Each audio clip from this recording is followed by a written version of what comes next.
अच्छा, तो आज हम जो है एक रजिस्ट्रेशन फॉर्म बनाने का सीखेंगे। तो मैं जरा आउटपुट दिखाता हूँ कि क्या हम करने वाले हैं। ये मैंने रन कर दिया है, थोड़ा टाइम ले रहा है ये।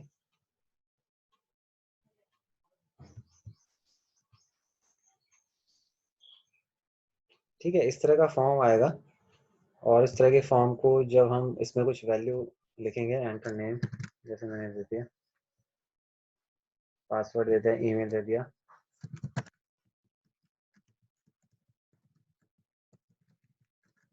या कुछ भी देते हैं,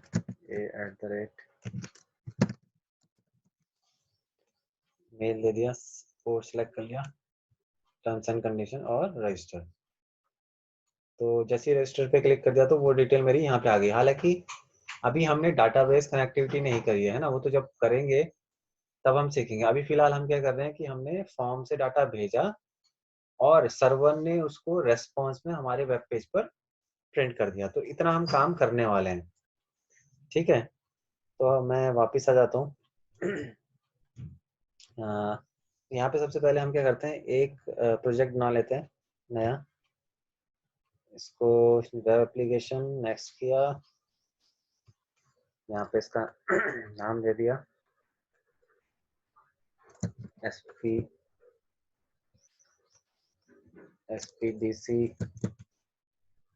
4 दे दिया मैंने, SPDC 4 नेक्स्ट और नेक्स्ट, फिनिश कर दिया।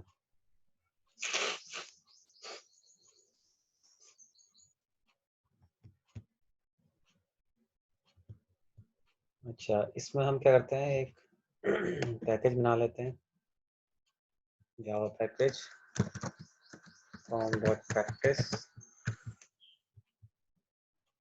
और फिनिश कर दिया। इसी के अंदर हम एक अब क्लास बना लेते हैं, इसका नाम देते हैं हम रजिस्टर रजिस्टर 1 दे देते हैं।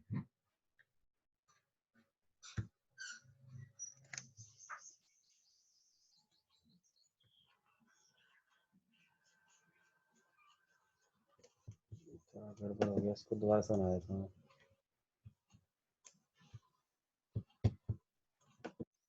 New Java class register 1।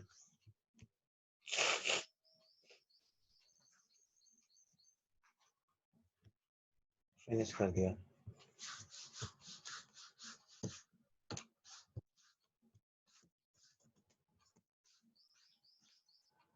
अच्छा, तो ये मैंने थोड़ा कोड लिखा हुआ है तो उसको मैं यहाँ से ले लेता हूँ। तो देखो यहाँ पे हम वही जो है HTTP servlet extends HTTP servlet.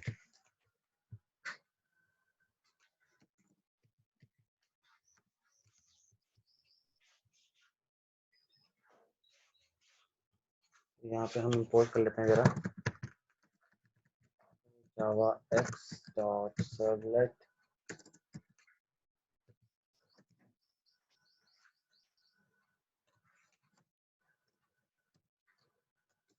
Dot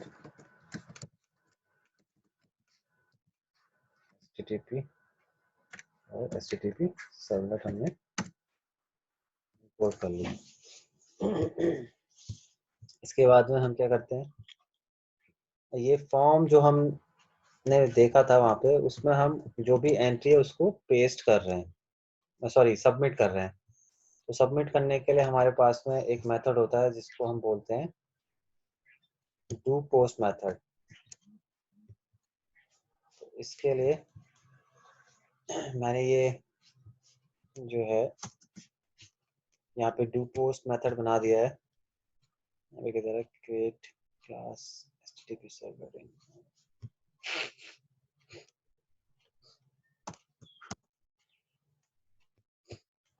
do post method हम क्या कर रहे हैं, ओवरराइड कर रहे हैं, है ना। और ये जो ओवरराइड करने के लिए हम कैसे कर रहे हैं, क्योंकि ये जो मेथड है ये http सर्वलेट के अंदर है। इसके अंदर कुछ आर्ग्यूमेंट है। एक तो हमने ले लिया रिक्वेस्ट ऑब्जेक्ट जो कि http सर्वलेट टाइप का है, और एक दे दिया रेस्पॉन्स। वही जैसे हमने क्या किया था, फॉर्म सबमिट किया, तो फॉर्म सबमिट होके वो जाएगा सर्वर में जो डाटाबेस होगा उसके अंदर। अभी तो डाटाबेस हमने काम नहीं किया, अगर होता तब की बात कह रहा हूँ मैं, ठीक है। तो अगर हम वो डाटाबेस में जो वैल्यू है उसको रिट्रीव करना चाहते हैं, तो उसके लिए तो ये रिक्वेस्ट ऑब्जेक्ट की जरूरत पड़ेगी। मतलब हम डाटाबेस के अंदर जो डाटा पड़ा हुआ है उसको निकालना चाहते हैं वहां से और प्रिंट कराना चाहते हैं स्क्रीन पे, तो उसके लिए रिक्वेस्ट ऑब्जेक्ट की जरूरत पड़ेगी, और सर्वर उसका रेस्पॉन्स देगा उस रिक्वेस्ट को फुलफिल करने के लिए, तो उसको इसके लिए हमें रेस्पॉन्स ऑब्जेक्ट की जरूरत होगी। तो ये तो रिक्वेस्ट एंड रेस्पॉन्स, ये तो सिर्फ ऑब्जेक्ट नेम है, आप एबीसीडी कुछ भी रख सकते हो, लेकिन जिस तरह का काम है उसी तरह के यहाँ पे हमने नेम रख लिए, हम वरना कुछ भी रख सकते हैं। लेकिन हाँ, ये चीज है आपको वो देखनी पड़ेगी, एचटीटीपी सर्वलेट रेस्पॉन्स, और ये तो क्लासेस हैं। ये ऑब्जेक्ट, ये जो डू पोस्ट जो मेथड है ये एक्सेशन को थ्रो भी करता है, सर्वलेट एक्सेशन और आईओ एक्सेशन। अच्छा, इसमें सबसे पहले क्या कर रहे हैं यहाँ पे कि रेस्पॉन्स किस तरह का मिले। रेस्पॉन्स होगा हमारा टेक्स्ट और एचटीएमएल में, ठीक है, तो इसलिए हमने सेट कंटेंट टाइप लिख दिया। अच्छा, और क्या करना है हमें, हमें आपने देखा था कि जो हमने फॉर्म देखा अभी, उसमें जो हमने वैल्यू टाइप करी वो स्क्रीन पे प्रिंट हो गई, ठीक है। तो वो करने के लिए हमें प्रिंट राइटर टाइप का ऑब्जेक्ट चाहिए, तो हमने आउट ऑब्जेक्ट ले लिया जो कि प्रिंट राइटर क्लास टाइप का है। साथ के साथ ये क्लास भी हमारी इंपोर्ट हो गई, ऊपर हमने करा ली। अच्छा, इसके अलावा और क्या चाहिए हमें,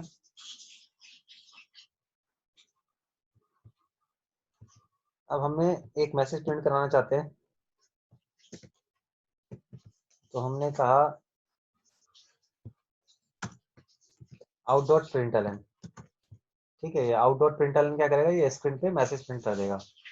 कब प्रिंट करेगा, जैसे ही डू पोस्ट मेथड कॉल होगा। ये डू पोस्ट मेथड कब कॉल होगा, ये उस वक्त कॉल होगा जब ये सबमिट होगा, ठीक है, और तब सबमिट होने पर ये प्रिंट कर देगा। अच्छा, और क्या करना है हमें,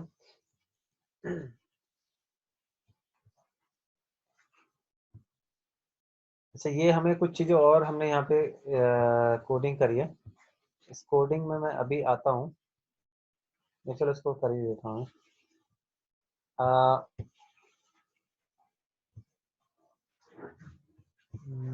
इसमें डेस्कटॉप, तो वहां पे देखा था कि एक फॉर्म टाइप का बन रहा था, ठीक है। तो फॉर्म टाइप का बनाने के लिए थोड़ा लंबा हो जाएगा फॉर्म, मुझे लग रहा है, तो चलो कोई बात नहीं।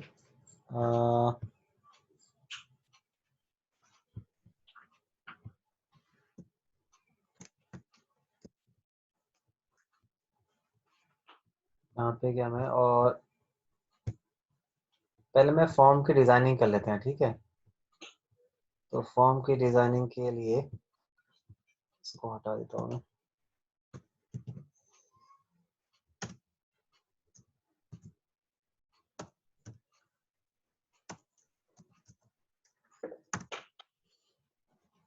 यहाँ पे मैंने क्या कर दिया, div क्लास कंटेनर इस तरह से कुछ कर दिया। h1 ओपन h1 क्लोज, एक div ले लिया। वो फॉर्म ड्रॉ करने के लिए हम ये div का यूज कर रहे हैं, एक सेक्शन बना रहे हैं वहां पे। अच्छा, देखो मैं कॉपी कर लेता हूँ, तो ये यहाँ पे मैंने पेस्ट कर दिया, इसको क्लोज भी करना पड़ेगा।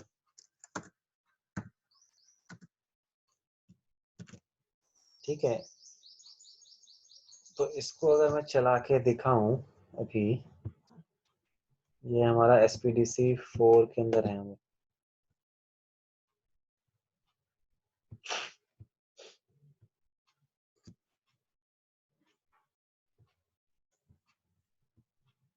ठीक है, तो ये देखो यहाँ पे ये माई फॉर्म लिखा हुआ है। क्यों लिखा हुआ है? क्योंकि हमने यहाँ पे इस तरह से दे रखा है माई फॉर्म, और एंटर नेम लिखा हुआ है, इसके आगे बॉक्स है, तो HTML का वर्क है। तो ये कहाँ पे कर रहे हैं हम कोडिंग? ये index.html फाइल, जो कि हमारी SPDC 4 जो प्रोजेक्ट है उसके अंदर हमारी index.html फाइल है, उसके अंदर हम ये कोड कर रहे हैं। क्योंकि फॉर्म की वैल्यू तब सबमिट होगी जब हम फॉर्म बनाएंगे। तो पहले हम फॉर्म बनाएंगे, फिर बैकएंड का काम हम यहाँ पे इस register1.java में करेंगे। ठीक है, तो उसको बनाने के लिए हमने टेबल का यूज किया है। टेबल ओपन, टेबल क्लोज, फिर एक रो बनाई टेबल के अंदर, उसके अंदर TD के अंदर हमने दे दिया एंटर योर नेम, और फिर दूसरा TD मतलब उसके सामने जो बॉक्स आ रहा है उसके लिए हमने क्या कर दिया, input type text, text box इसलिए दिखाई दे रहा है वहां पे, इसका हमने नेम रख दिया यूजर नेम, और प्लेस होल्डर एंटर है। प्लेस होल्डर का मतलब होता है कि जो उसमें बाय डिफॉल्ट लिखा हुआ दिखता है आपको टेक्स्ट बॉक्स के अंदर, एंटर हियर लिखा हुआ पहले से दिखेगा, उसी जगह आप कुछ और टाइप कर सकते हो। तो ये हमारा फॉर्म है बनाने का। इसी तरह से हम जो है बाकी सारी चीजें भी बना लेंगे, है ना। जैसे हमें उसके सेकंड बॉक्स हमारा पासवर्ड वाला,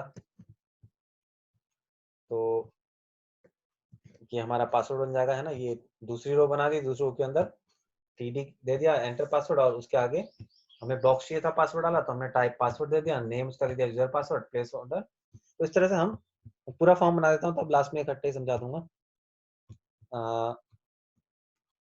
उसका ईमेल वाला फील्ड था, जेंडर वाला फील्ड था, कोर्स वाला फील्ड था, और फिर टर्म्स एंड कंडीशन वाला फील्ड था।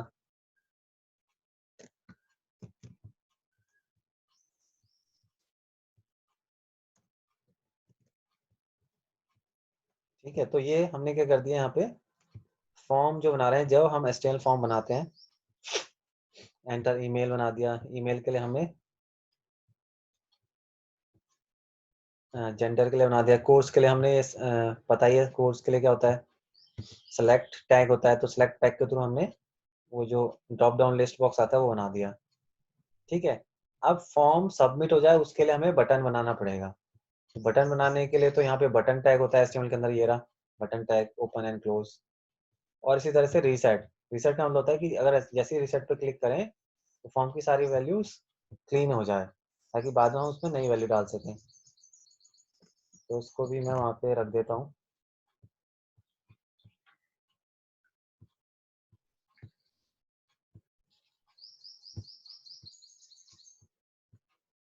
इसके बाद में मैं इसको चला के दिखा देता हूँ, फिर थोड़ा आगे बढ़ेंगे उसके बाद।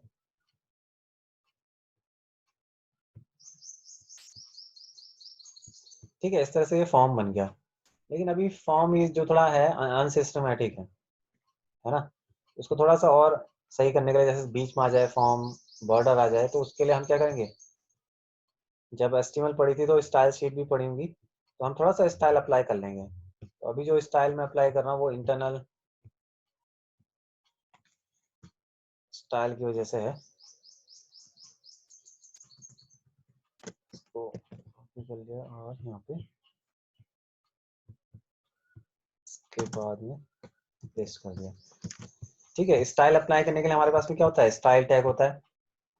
स्टाइल के अंदर हमने एक क्लास डिक्लेयर कर दी कंटेनर, और इस कंटेनर के लिए हमने कुछ सेटिंग कर दी। ठीक है, जैसे विड्थ हो गया, बॉर्डर हो गया, मार्जिन हो गया, पैडिंग हो गया, फॉन्ट साइज हो गया। और फिर हमने एक और चीज करा हुआ है यहाँ पे, आईडी के लिए भी कुछ सेटिंग करी है। माई फॉर्म, ये माई फॉर्म किसकी आईडी है? माई फॉर्म जो है हमारा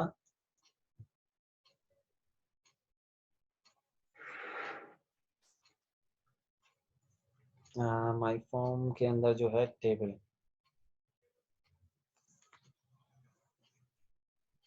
इसमें एक में कुछ मिसिंग हो रहा है। माई फॉर्म, इसमें आईडी था,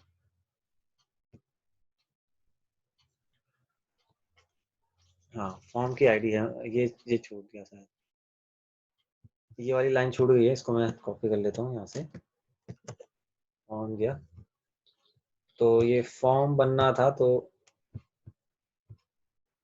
इसको यहाँ पे पेस्ट कर दिया, और ये फॉर्म को क्लोज भी करना पड़ेगा, यानी कि टेबल के बाद में।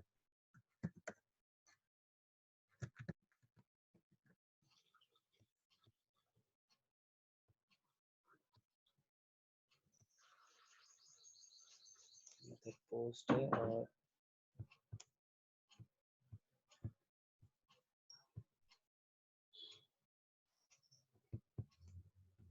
ठीक है, तो हमने फॉर्म बना रखा है, फॉर्म के अंदर टेबल बना रखी है, ठीक है। तो ये जो फॉर्म की आईडी है वो माई फॉर्म है, तो इसको हमने, इसके लिए भी स्टाइल सेट कर दिया हमने। हैश हैश आईडी को हम हैश से डिनोट करते हैं, हैश माई फॉर्म, यानी कि इस फाइल के अंदर जो माई फॉर्म जिसकी भी आईडी है, उसके अंदर जो टेबल है, उसके अंदर जो रो है, और उनके अंदर जो टीडी है, और उसमें जो इनपुट है, तो यानी कि जितने भी इनपुट होंगे उन सबके लिए जो फॉन्ट साइज है वो 20px कर दिया, ठीक है। तो ये सेटिंग है कुछ, तो अब इसको चला के देखते हैं थोड़ा। ये ऑलरेडी आप लोगों ने वेब टेक्नोलॉजी में किया हुआ है सारी चीजें, फॉर्म वॉर्म बनाना, स्टाइल सेट करना। तो ये फॉर्म इस तरह से बन गया, ठीक है। अब ये जैसे सेंटर में आ रहा है, तो इसको समझा देता हूँ सेंटर में क्यों आया है। यहाँ पे सेंटर में लाने के लिए इसमें नीचे कुछ दे रखा है, एक मिनट।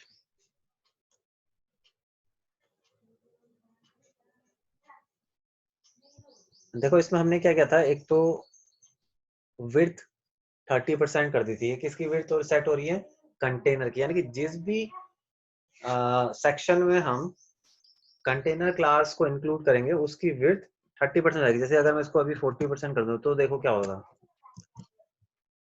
तो देखो यहाँ पे क्या होगा, ठीक है। इस फॉर्म की जो विड्थ है, चौड़ाई जो है वो 40% हो गई पूरी विंडो की। अब क्यों ऐसा हो रहा है, क्योंकि हमने जो कंटेनर क्लास है वो कहाँ पे ऐड कर रखी है, वो ऐड कर रखी है हमने यहाँ पे डिव के अंदर, और इस डिव के अंदर हमने फॉर्म बना रखा और टेबल बना रखा है, यानी कि डिव एक सेक्शन है। तो उस सेक्शन की उस सेक्शन के अंदर हमने कंटेनर क्लास को इंक्लूड कर रखा, और कंटेनर में हमने कोडिंग किया है विड्थ इज इक्वल ये।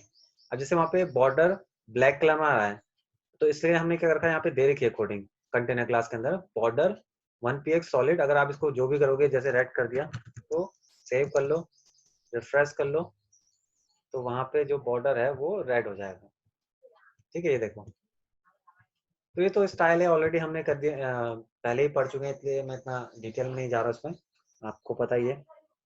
तो मार्जिन सेट किया हुआ है, पैडिंग सेट किया हुआ है ना। पैडिंग होता है अंदर जो चीजें एलिमेंट्स है उनके बीच में गैप। फिलहाल इसको 30 दोबारा कर देता हूँ। तो ये तो हो गया हमारा फॉर्म। अच्छा, लास्ट में यहाँ पे ये बटन भी बने हुए। तो बटन कैसे बने हुए, क्योंकि यहाँ पे बटन हमने बना रखे हैं, okay।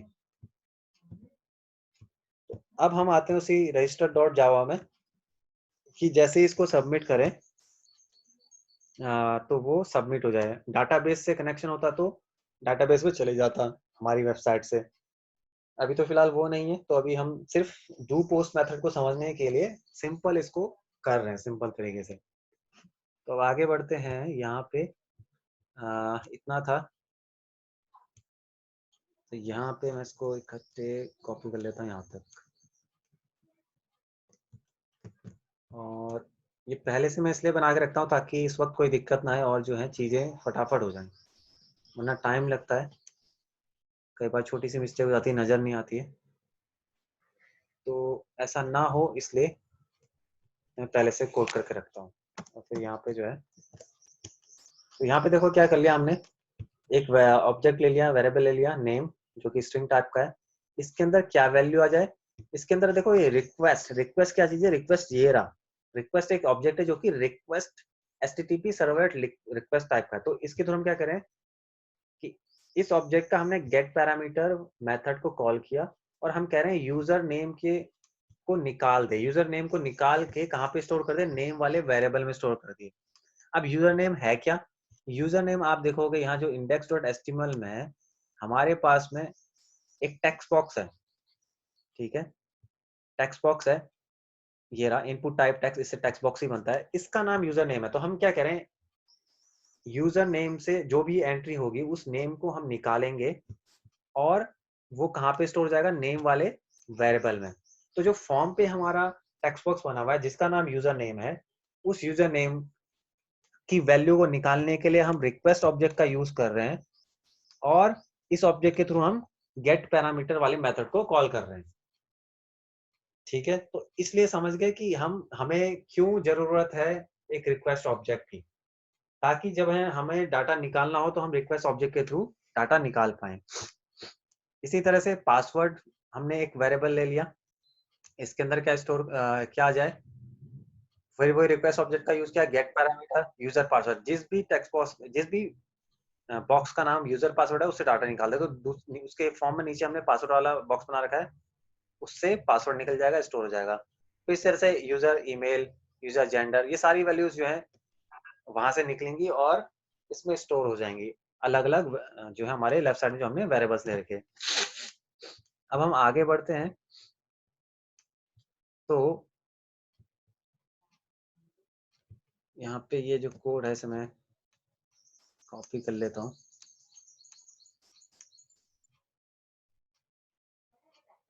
और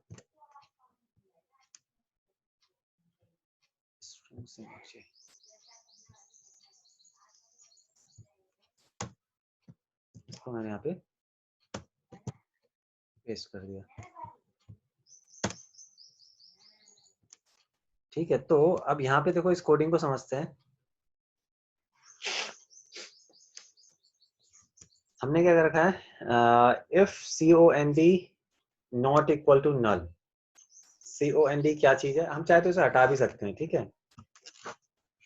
अगर मैं यहाँ पे आऊं तो यहाँ पे देखो ये एक चेक बॉक्स बना है, इस चेक बॉक्स के आगे एग्री टर्म्स एंड कंडीशन है। हम इसको देख रहे हैं कि अगर इस पे टिक नहीं हो रखा है तो क्या होगा, इस पे टिक हो रखा है तो क्या होगा, उसके हिसाब से हम कुछ करने वाले हैं, ठीक है। तो यहाँ पे चेक बॉक्स लिखा है इफ cond में क्या होगा, वही cond में कंडीशन किसी चेक बॉक्स का नाम है, ठीक है। तो अगर यहाँ पे लिखा है इफ cond इज इक्वल नल, इस पे नॉट नल, इस पे नल कब नहीं होगा, जब वहां पे चेक बॉक्स पे क्लिक नहीं किया होगा तो वो सॉरी, अगर क्लिक किया होगा तो वो नॉट नल होगी उसकी वैल्यू, अगर क्लिक नहीं होगा तो उसकी वैल्यू नल होगी। तो हम चेक कर रहे हैं कि उसमें क्लिक किया गया कि नहीं किया गया है, ठीक है। उसके हिसाब से cond में वैल्यू आएगी। अगर उस चेक बॉक्स में टिक नहीं मारा होगा तो फिर क्या होगा, तो फिर जो है आ, हम देख भी लेते हैं कहाँ गया index.html। इसमें ये देखो, ये रहा हमारा चेकबॉक्स, चेकबॉक्स का नाम क्या है, एंड कंडीशन है, तो इसी को हम चेक कर रहे हैं यहाँ पे। तो cond में अगर उसके आगे टिक नहीं है तो ये हो गई कंडीशन ट्रू, नॉट नल है, उसके आगे टिक कर रखा है। फिर ये दूसरे हमने कह दिया कि इफ cond इक्वल्स चेक, क्या वो चेक्ड है, यानी कि उस पर टिक मारा हुआ है, अगर उस पर टिक मारा हुआ है तो क्या कर दे, आउट डॉट प्रिंटलन। अब देखो आउट हमारा क्या है, आउट हमारा ये रहा ऑब्जेक्ट, प्रिंटर टाइप का ऑब्जेक्ट आउट। तो ये क्या करता है, इसके थ्रू हम वेब पेज पे प्रिंट करा सकते हैं। हम क्या कह रहे हैं, आउट डॉट प्रिंटलन क्या प्रिंट कर दे, नेम को प्रिंट कर दे। तो नेम के अंदर क्या होगा, नेम के अंदर जो टेक्स्ट बॉक्स के अंदर जो वैल्यू एंटर करिए वो इस नेम ऑब्जेक्ट के अंदर होगा, तो उसको हम स्क्रीन पे प्रिंट करा रहे हैं। इसी तरह से हम पासवर्ड को प्रिंट करा रहे हैं, ईमेल को प्रिंट करा रहे हैं, जेंडर को प्रिंट करा रहे हैं, कोर्स को प्रिंट करा रहे हैं, ठीक है।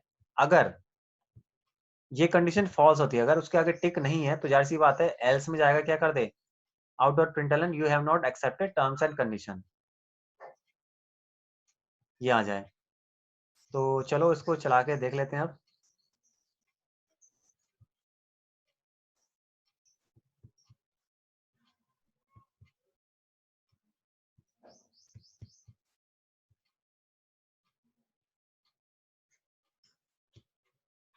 अभी देखो एरर आ रही है, ठीक है। एरर आने का रीजन है इसमें, एरर आने का रीजन है इसमें, क्योंकि अभी तो हमने सर्वलेट बनाई क्या, अभी तो सिर्फ हमने एक फॉर्म की डिजाइनिंग कर दी और क्लास की कोडिंग कर दी, तो उससे ये थोड़ी होगा कि ये प्रोग्राम चल जाएगा। अभी हमें सर्वलेट यानी कि मैपिंग भी तो करनी है, डिप्लॉयमेंट भी तो करना है ना, जो अभी तक हम सीखते आ रहे हैं। तो इसके लिए अब हमें क्या करना पड़ेगा, इसके लिए हमें वेब डॉट मतलब एक्सएमएल फाइल बनानी पड़ेगी, जिसके अंदर हम क्या करेंगे, सर्वलेट को जो है अपना बना देंगे।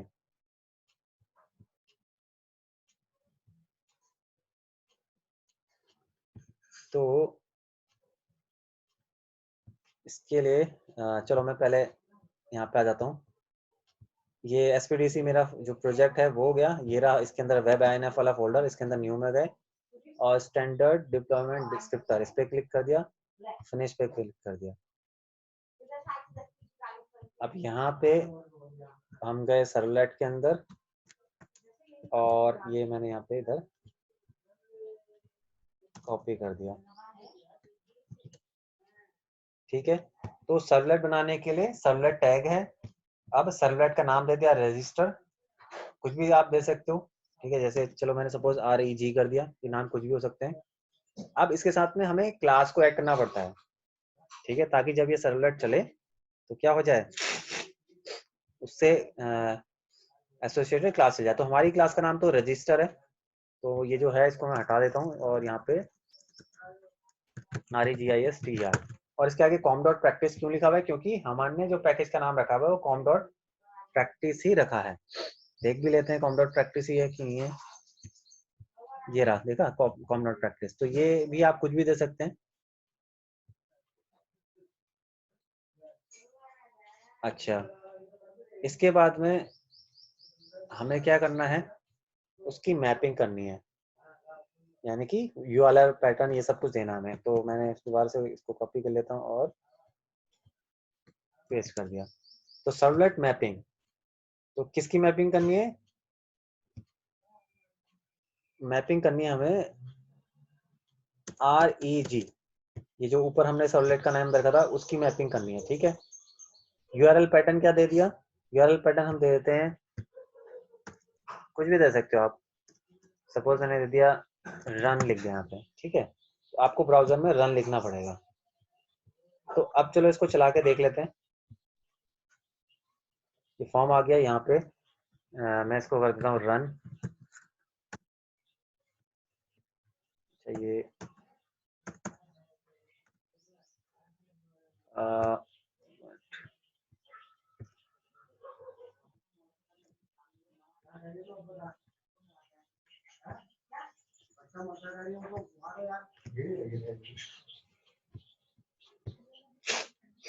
कुछ मिस्टेक हो रहा है इसमें, देखते हैं क्या मिस्टेक हो रहा है।